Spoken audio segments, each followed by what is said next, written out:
श्री चंद्रशेखर जी। माननीय सभापति जी, जय भीम। बहुजन समाज में जन्मे सभी संतों, गुरुओं, महान पुरुषों को नमन करता हूं, जिनमें महात्मा ज्योतिबा फूले, डॉक्टर बाबा साहब अम्बेडकर और मान्यवर काशीराम साहब को मैं याद भी करता हूं आज के दिन पर। साथ साथ नगीना की महान जनता और भीम आर्मी और हमारी पार्टी आज़ाद समाज पार्टी काशीराम के साथियों का भी धन्यवाद करता हूं। इसके बाद अपने कुल गुरु जगत गुरु सदगुरु रविदास जी महाराज को भी मैं नमन करता हूं, जिन्होंने दुनिया को लगभग 600 साल पहले बेगमपुरा शहर के रूप में दुनिया का सबसे महान लोकतांत्रिक दर्शन दिया। अध्यक्ष महोदय, माननीय सभापति जी, 14 अगस्त 1947 को ये देश अंग्रेजों के अधीन था। 15 अगस्त 1947 को हम लोग आज़ाद हुए। 16 अगस्त 1947 को देश आज़ादी में था, लेकिन धन धरती राजपाट में बंटवारा नहीं हुआ। जो साधन संसाधन थे उनमें बंटवारा सही रूप से न होने के कारण एक बहुत बड़ी आबादी सुविधाओं से वंचित और सम्मान से वंचित रह गई। उनको सम्मान देने के लिए और अंतिम व्यक्ति तक सुविधाएं पहुंचे, इसके लिए लोकतंत्र की व्यवस्था हुई। लेकिन आज़ादी के 70 साल बाद भी हम कहाँ खड़े हैं, इस पर ये चिंता का विषय है। मैं मानता हूं कि सामाजिक न्याय तभी होगा माननीय सभापति जी, जब जातीय जनगणना पूरी होगी और जातीय जनगणना कराई जाएगी और साथ साथ संख्या के आधार पर आरक्षण जो है वंचित वर्गों का बढ़ाया जाएगा। उसके साथ साथ जब राष्ट्रपति जी अभिभाषण पर बात रख रही थी तो उन्होंने शहरी और ग्रामीण क्षेत्रों के विकास की बात कही और ये भी कहा कि दुनिया में सबसे उत्तम शहर हमारे यहाँ बने। लेकिन माननीय सभापति जी, 70% आबादी तो गांव में निवास करती है, तो गांव की आबादी के बारे में भी सोचना होगा कि उनका जीवन कैसे बदले। माननीय सभापति जी, उच्च शैक्षणिक संस्थानों में बहुजन समाज के जो छात्र हैं उनके साथ कास्ट एट्रोसिटी हो रही है, निरंतर उनकी हत्या हो रही है। साथ साथ जो सरकारी कर्मचारी हैं दफ्तरों में, उनके साथ भी जो SC ST OBC और मुस्लिम और अन्य धार्मिक अल्पसंख्यक है, उनके साथ भी माननीय सभापति जी जातिगत और धार्मिक जो है शोषण किया जा रहा है। इसलिए मेरी मांग भी है कि पुरानी पेंशन को भी अध्यक्ष जी बहाल किया जाए। जो कर्मचारी देश की सेवा में लगे हैं उनका भी सम्मान होना चाहिए।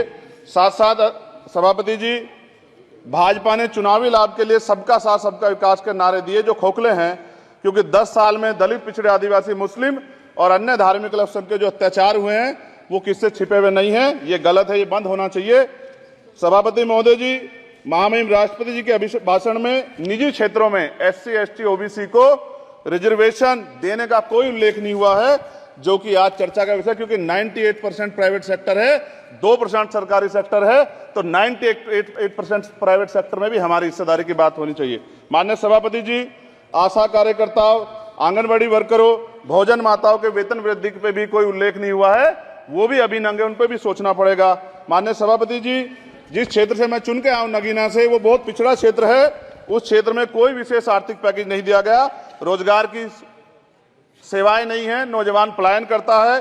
IIT, IIM, एम्स, केंद्रीय विद्यालय आदि शिक्षा में और चिकित्सा संस्थानों की स्थापना होनी चाहिए, जो कि नहीं है। और माननीय सभापति जी, मानसून सत्र आ गया है, मेरा क्षेत्र बाढ़ से बहुत प्रभावित है, इसलिए मैं आपसे आग्रह करूंगा कि वहां के लोगों को बाढ़ से निजात दिलाई जाए।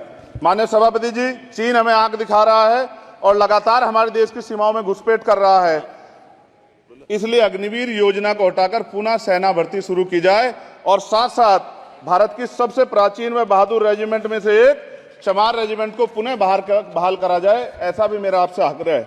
माननीय सभापति जी, पिछले सारे प्रधानमंत्रियों ने मिलकर जितना कर्ज लिया है उससे दुगना कर्ज हमारे वर्तमान के प्रधानमंत्री जी ने लिया है। किसान अगर अपना कर्ज माफ कराने के लिए जाता है तो लाठी झेलनी पड़ती है, जबकि सरकार ने धन्ना सेठों का 15 लाख करोड़ रुपया माफ किया है। इस ओर हमें ध्यान देना पड़ेगा, हमारी आने वाली पीढ़ियों को ये कर्ज चुकाना पड़ेगा। माननीय सभापति महोदय जी, किसानों को MSP की लीगल गारंटी तथा किसानों का कर्ज माफ होना चाहिए।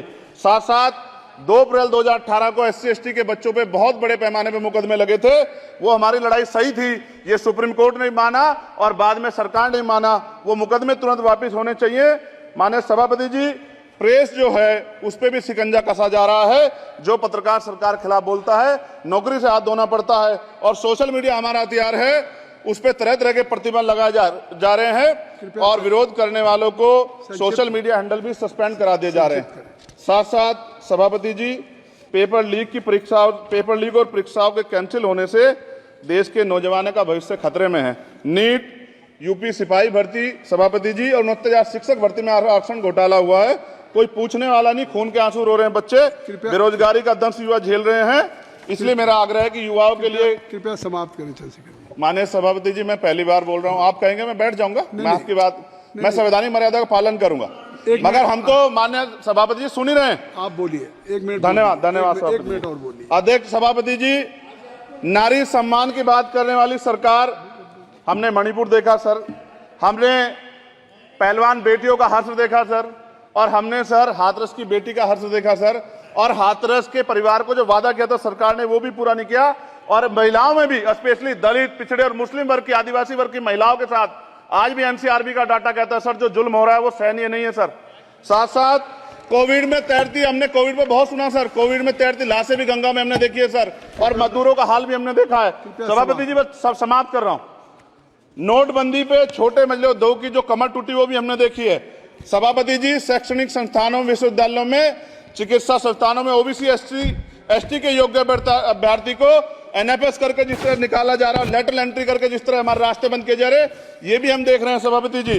साथ साथ मेरा ये कहना है सर, ये सबका इशू है कि प्राइवेट कर्मचारी सर और सरकारी भी कई जगह पे 8 से ज्यादा घंटों से काम करते हैं, और उनको जो सर उचित वेतन भी नहीं मिलता, तो न्यूनतम वेतन 20,000 रुपए तय हो और 24 घंटे की ड्यूटी। उदाहरण के तौर पे यूपी पुलिस सर बहुत पूरा काम करते हैं वो लोग, वो राज्य के विषय हैं। आप सर मैं आपके राज्य सरकार के लिए भी आपके संज्ञान में डाल रहा हूं। विषय सर पुलिस सब जगह है सर, लेकिन सवाल ये है सर, बहुत पसीना बातें हैं, 8 घंटे की ड्यूटी और वेतन विसंगति, बॉर्डर स्कीम से उनको जो है बाहर